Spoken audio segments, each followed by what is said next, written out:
Hello students, आज हम देखने वाले हैं क्लास 10th का सामाजिक विज्ञान प्रीवियस ईयर का सब्जेक्टिव क्वेश्चन जो कि आपके एग्जाम के लिए बहुत ही ज़्यादा इंपॉर्टेंट है। इसमें हम देखने वाले हैं 19 क्वेश्चंस जो कि प्रीवियस ईयर में आए हुए थे। तो आज हम उसका देखने वाले हैं सब्जेक्टिव क्वेश्चंस तो क्या क्या है। ठीक है, तो फटाफट से देखते हैं हमारा क्वेश्चन क्या यहाँ पे दिया हुआ है। अति लघु उत्तरीय प्रश्न। ठीक है, खंड आ में अति लघु उत्तरीय प्रश्न दिया है। अब क्वेश्चन नंबर पहला हमारा है कि मरियान और जर्मेनिया कौन थे। मरियान और जर्मेनिया कौन थे। तो यहाँ पे आंसर यहाँ पे इसका लिखा हुआ है कि मरियान फ्रांस राष्ट्र की नारी रूपक थी जिसे स्वतंत्रता और गणतंत्र के प्रतीक लाल टोपी तिरंगा कालगी के साथ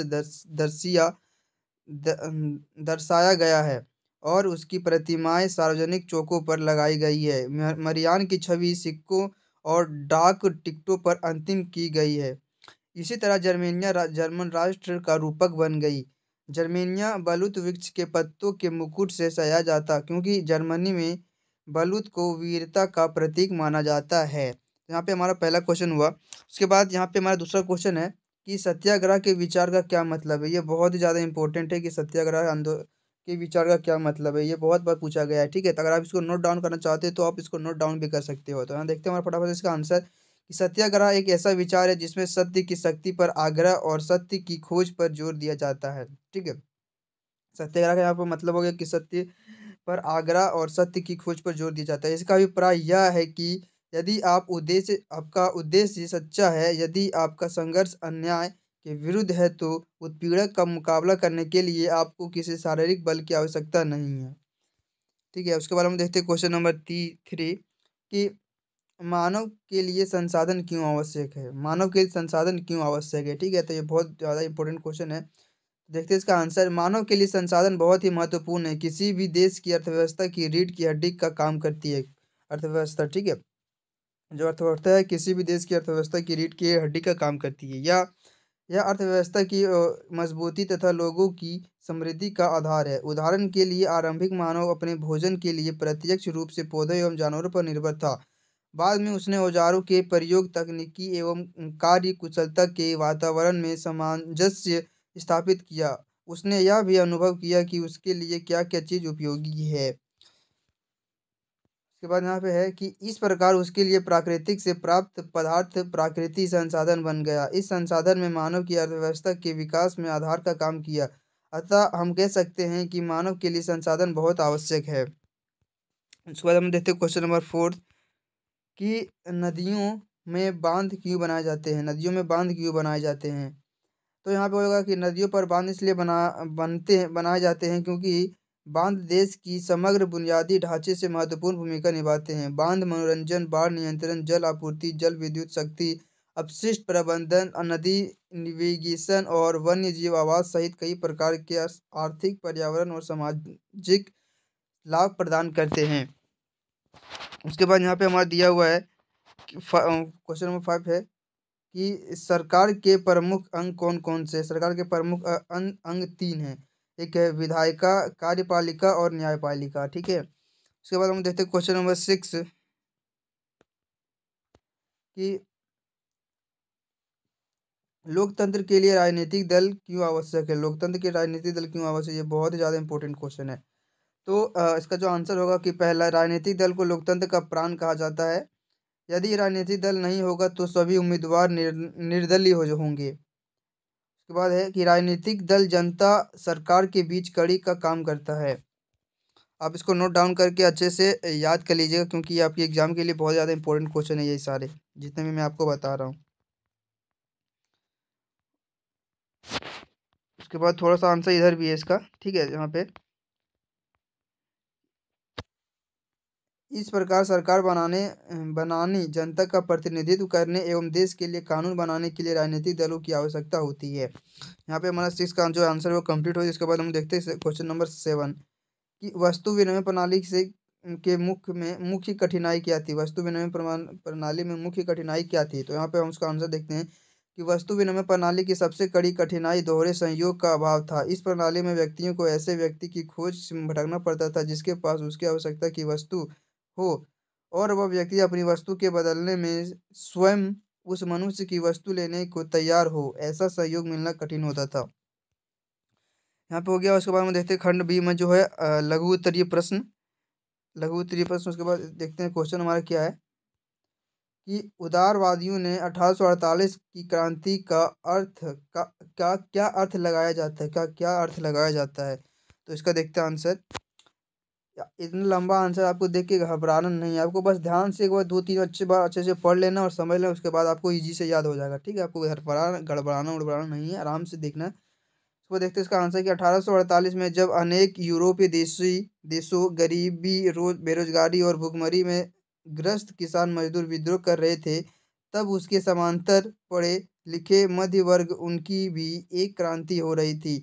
उदारवादियों की क्रांति का मतलब था कि वे स्वतंत्र राष्ट्र राज्य की स्थापना करना चाहते थे, जहां क्रांति की स्वतंत्रता और सभी लोगों के लिए समान कानून और स्वतंत्रता हो। उदारवादियों ने राष्ट्रीय विचार के निर्माण की मांग को आगे बढ़ाया। यह राष्ट्र राज्य, संविधान, प्रेस की स्वतंत्रता और संगठन बनाने की आज़ादी जैसे संसदीय सिद्धांतों पर आधारित था।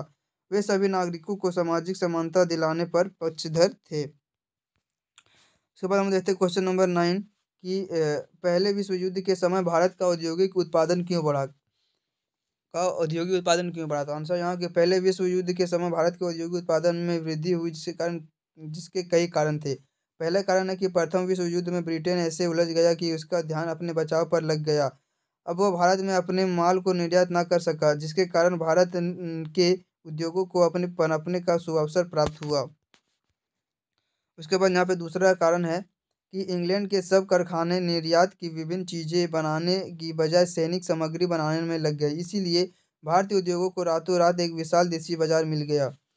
उसके बाद है हमारा तीसरा यहाँ पे जो कारण है कि एक विशाल देशी बाजार मिलने के अतिरिक्त भारतीय उद्योगों को जब सरकार द्वारा भी उनके चीज जैसे फौज के लिए वर्दी, बूट आदि बनाने, टेंट बनाने, घोड़ों के लिए अनेक प्रकार का सामान आदि के ऑर्डर मिल गए, तो उनमें नई जान आ गई। जैसे जैसे युद्ध आगे बढ़ता गया, भारतीय उद्योगों की भी प्रगति होती गई। उसके बाद यहाँ पे हमारा क्वेश्चन नंबर 10 है कि एक सेकेंड, अरे यार, भारत की सबसे बड़ी नदी घाटी परियोजना कौन है और यह किस नदी पर है। इससे किस क्षेत्र में आर्थिक विकास में मदद मिली है। तो यहाँ पे इसका जो आंसर है कि भारत की सबसे बड़ी नदी घाटी परियोजना भाखड़ा नागल है। ठीक है, ये बहुत ज़्यादा इसमें ऑब्जेक्टिव क्वेश्चन भी आपका बनता है कि कौन सी भारत की सबसे बड़ी नदी घाटी परियोजना कौन सी है। तो यहाँ पे इसका आंसर हो जाएगा भाखड़ा नांगल परियोजना है। यह सतलज नदी पर बनाई गई है। इस परियोजना से पंजाब, हरियाणा, दिल्ली, उत्तराखंड, उत्तर प्रदेश, प्रदेश हिमाचल प्रदेश, राजस्थान और जम्मू कश्मीर राज्यों को मिला है। इससे कृषि और उद्योग में क्रांतिकारी परिवर्तन आए हैं। इस परियोजना से 15 लाख हेक्टेयर भूमि की सिंचाई कर देशों में हरित क्रांति लाने में मदद मिली। जल विद्युत उत्पादन के द्वारा उन राज्यों में लघु एवं कुटीर उद्योग का जल बिछ गया। उसके बाद हम देखते हैं क्वेश्चन नंबर 11 कि कृषि की परिभाषा दीजिए। कृषि की परिभाषा दीजिए। भारत में कृषि के लिए कौन सी भौगोलिक सुविधाएं प्राप्त है। तो यहाँ पे जो इसका आंसर है कि जमीन को जोड़कर कोई भी फसल उगाने की क्रिया को कृषि कहते हैं। उसके बाद भारत में कृषि के लिए निम्नलिखित भौगोलिक सुविधाएं हैं। उसमें पहला कारण है कि भारत एक उष्णकटिबंधीय देश है, यहाँ सालों भर तापमान उच्च रहता है। यदि सिंचाई की सुविधा उपलब्ध करा दी जाए तो सालों भर फसल उगाई जा सकती है। उसके बाद यहाँ पे दूसरा है कि भारत के अधिकतर भागों में जलोढ़ मृदा पाई जाती है, जो कि कृषि के दृष्टिकोण से सबसे अधिक उपजाऊ और उपयुक्त मृदा है। उसके बाद तीसरा है कि भारत की सभी प्रकार की जलवायु जलवायु यानी कि शीत, वर्षा एवं ग्रीष्म ऋतु पाई जाती है, जो कि विभिन्न प्रकार के फसलों के उत्पादन के लिए उपयुक्त भौगोलिक दशा प्रदान करती है। उसके बाद में क्वेश्चन नंबर 12 है कि समवर्ती सूची से क्या तात्पर्य है। इसमें कौन कौन से विषय सम्मिलित है। तो इसका आंसर है कि विषयों की ऐसी सूची जिस पर कानून बनाने की अधिकार राज्य तथा केंद्र सरकार दोनों को प्राप्त हो, परंतु दोनों सरकार में टकराव होने की स्थिति में केंद्र सरकार द्वारा बनाए गए कानून ही मान्य होते हैं, उसे समवर्ती सूची कहते हैं। समवर्ती सूची में कुल 47 विषय शामिल किए गए हैं, जैसे शिक्षा, वन, श्रम, पारिवारिक कानून इत्यादि। उसके बाद यहाँ पे हमारा क्वेश्चन नंबर 13 है कि लोकतंत्र सामाजिक विविधताओं में किस प्रकार सामंजस्य लाता है। तो यहाँ पे जो हमारा इसका आंसर हो जाएगा कि लोकतांत्रिक व्यवस्थाएं अनेक तरह से सामाजिक विभाजन को संभालती है। इससे इनके बीच टकराव का, विस्फोटक या हिंसक रूप लेने का अंदेशा थोड़ा कम हो जाता है। कोई भी समाज अपने विभिन्न समूह के बीच के टकराव को स्थायी तौर पर खत्म कर नहीं कर सकता। इनके बीच बातचीत से सामंजस्य बैठाने का तरीका विकसित कर सकते हैं। सामाजिक अंतर विभाजन और टकराव को संभालना निश्चित रूप से लोकतांत्रिक व्यवस्था का एक बड़ा गुण है। इसके लिए लोकतांत्रिक व्यवस्थाओं को कुछ शर्तों को पूरा करना होता है। लोकतंत्र का अर्थ बहुमत की राय से शासन करना नहीं, परंतु बहुमत को सदा ही अल्पमत पर का ध्यान रखना होता है। उसके साथ मिलकर काम करने की जरूरत होती है, तभी सरकार जनता की इच्छा के अनुसार प्रतिनिधित्व कर सकती है। उसके बाद हम देख लेते क्वेश्चन नंबर 14 है कि विदेशी व्यापार एवं विदेशी निवेश में अंतर स्पष्ट कीजिए। यहाँ पे इसका जो आंसर है कि विदेशी व्यापार एवं विदेशी में निम्नलिखित अंतर है। विदेशी व्यापार का यहाँ पे बताया जा रहा है अभी पहले। उसके बाद एक देश के उत्पादों या सेवाओं का दूसरे देश उत्पादों या सेवाओं के साथ आदान प्रदान किया जाता है। यह दुनिया के विभिन्न बाजारों को जोड़ता है। यह लाभ कमाने और वैश्विक बाजारों में प्रवेश पर जोर देता है। इसमें आयात निर्यात शामिल हैं। उसके बाद विदेशी निवेश है कि यह एक विदेशी कंपनी द्वारा दूसरे देश में स्थित कंपनी में किए गए निवेश को संदर्भित करता है। उसके बाद है कि विदेशी निवेश में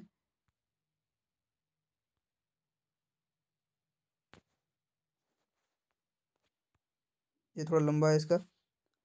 यहाँ है कि सामाजिक एकता और एकजुटता के द्वारा भी लोकतंत्र की सफलता प्राप्त की जा सकती है। इसमें सामाजिक एकता को बल दिया जा सकता है, जिससे सभी एक उद्देश्य के लिए कार्य करें। उसके बाद चौथा है कि शांति और व्यवस्था लोकतंत्र की सफलता के लिए बहुत जरूरी है। उसके बाद यहाँ पे हमारा जो क्वेश्चन नंबर है 14 के बाद 15, ठीक है।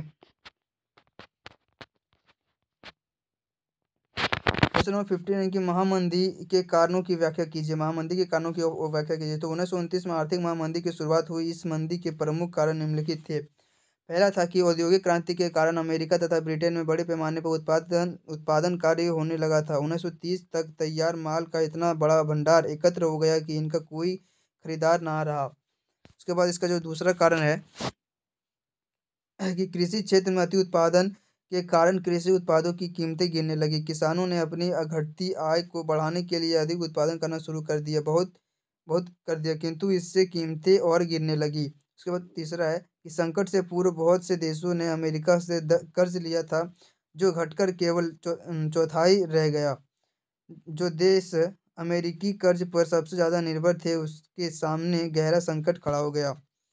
उसके बाद हम देखते हैं क्वेश्चन नंबर 16 कि भारत में पाई जाने वाली विभिन्न प्रकार की सड़कों का विस्तृत विवरण दे। भारत में विभिन्न प्रकार की सड़कों का विस्तृत विवरण दे। तो यहाँ पे पहला की है और आंसर है कि भारत में पाई जाने वाली विभिन्न प्रकार की सड़कें निम्नलिखित है। पहला है राष्ट्रीय राजमार्ग। यह देश के विभिन्न राज्यों को आपस में जोड़ने का काम करती है। इस देश में राष्ट्रीय राजमार्ग संख्या सात देशों का लंबा राष्ट्रीय राजमार्ग है। यह 2,369 किलोमीटर की लंबाई में वाराणसी, जबलपुर, नागपुर, हैदराबाद, बेंगलुरु एवं भदूरे होते हुए कन्याकुमारी तक जाती है। इसके देख रेख की दायित्व केंद्र सरकार पर है। उसके बाद दूसरा है राज्य राजमार्ग। यह राजमार्ग राज्यों की राजधानियों को विभिन्न जिला मुख्यालय को जोड़ने का काम करती है। इसका दायित्व राज्य सरकार पर होती है। उसके बाद जिला सड़कें राज्य के विभिन्न जिला मुख्यालय को जोड़ती है। यह देश में कुल 14% जिला सड़कें हैं। उसके बाद है कि ग्रामीण सड़कें। यह सड़कें विभिन्न गाँवों को एक दूसरे से जोड़ती है।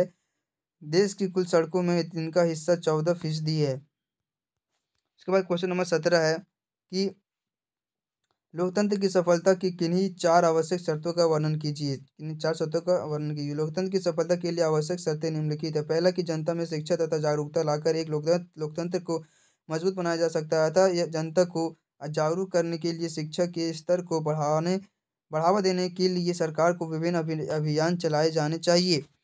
उसके बाद दूसरा है कि आर्थिक तथा राजनीतिक समानता द्वारा भी श्रेष्ठ लोकतंत्र की नींव रखी जा सकती है। इसके लिए सभी तरह के नागरिकों को राजनीतिक में शामिल करने के लिए और राजनीतिक सिद्धांतों और निर्णयों पर पारदर्शिता लाई जा सकती है। उसके बाद है